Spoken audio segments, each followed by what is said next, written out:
Hey folks, today I'm diving into a viral rumor that's been making the rounds on social media.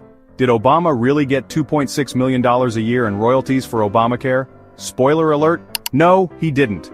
First off, this wild claim started from a satirical site known as the Dunning-Kruger Times. Yup, that's right. It's not even meant to be taken seriously. Their website literally says everything they post is fiction. So what's the deal here? The rumor says Obama's been raking in $2.6 million annually since 2010 for the use of the term Obamacare, totaling $39 million. Supposedly these payments were stopped by the new Department of Government Efficiency, or DOGE, created by President Trump. Sounds juicy, right? But it's all made-up nonsense. Fact-checking sites like Snopes and factcheck.org have debunked this story. There's zero evidence Obama received any such payments. Like other former presidents, he does get a pension, but it's totally unrelated to the Affordable Care Act. And here's a fun tidbit. The term Obamacare is just an informal nickname for the Affordable Care Act. No royalties involved, folks. So how did this rumor gain traction? Social media, of course.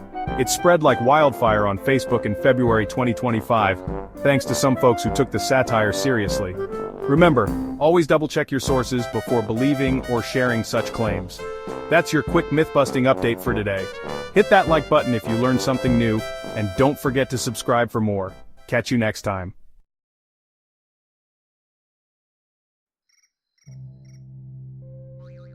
In 2025, a shocking rumor about Donald Trump ignited on social media. It alleged that he had been a KGB asset in the 1980s. The source of the claim was a former Soviet security official named Alnur Musayev.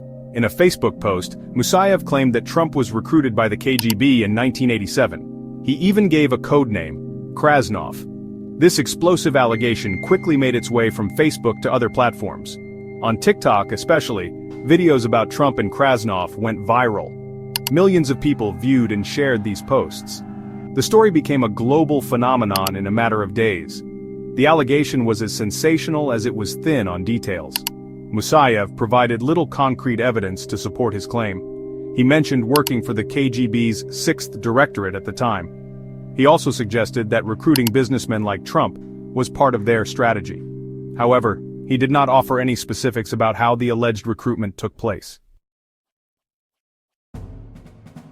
The 1987 timeframe for the alleged recruitment is significant. It was the year Trump made his first trip to Moscow. Officially, the purpose of the trip was to explore building a hotel in the Soviet Union. Trump, already known for his real estate ventures, toured potential sites. He held meetings with Soviet officials. This trip, years later, would become a focal point of suspicion. Musayev's Facebook post wasn't the first time he made claims about Trump and Russia. In 2018, he had posted about believing that Russia had compromising material on Trump. This earlier post, however, didn't get much attention at the time. The 2025 allegation, with its specific claims and the explosive Krasnov codename, proved far more potent. It tapped into existing suspicions about Trump's relationship with Russia. It also played into a broader fascination with espionage and Cold War intrigue. Despite the public's appetite for the story, there were reasons to be skeptical. Experts quickly pointed out inconsistencies in Musayev's claims. His own career timeline seemed to contradict his story. Online biographies indicated that Musayev had left the KGB in 1986. If accurate, this would mean he was no longer working for the agency when Trump traveled to Moscow. This discrepancy raised serious doubts about the veracity of his claims. Further, the KGB's organizational structure didn't align with Musayev's account. He claimed to be part of the 6th Directorate, which focused on economic crimes and counterintelligence. Recruiting foreign assets, on the other hand, was the responsibility of the 1st Chief Directorate. This mismatch suggested a lack of familiarity with the KGB's inner workings. It further undermined the credibility of Musayev's allegations. The Krasnov allegation is just one of many instances where Trump's relationship with Russia has come under scrutiny. The Steele dossier, compiled in 2016, alleged that Russia had been cultivating Trump as an asset for years. It also claimed that they possessed compromising information about him. While the dossier's primary source was later deemed unreliable, it fueled suspicions about Trump and Russia. These suspicions were only heightened by Trump's own behavior.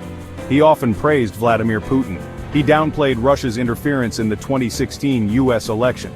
He even publicly asked Russia to find Hillary Clinton's missing emails. The Mueller report, resulting from a 2-year investigation, provided a more nuanced understanding of the situation. It confirmed that Russia did interfere in the 2016 election. However, it did not find sufficient evidence to establish a criminal conspiracy between the Trump campaign and Russia. The Krasnov allegation, like other claims about Trump and Russia, should be treated with caution. It is essential to remember that extraordinary claims require extraordinary evidence. Without credible corroboration, such allegations risk becoming just another chapter in the saga of misinformation.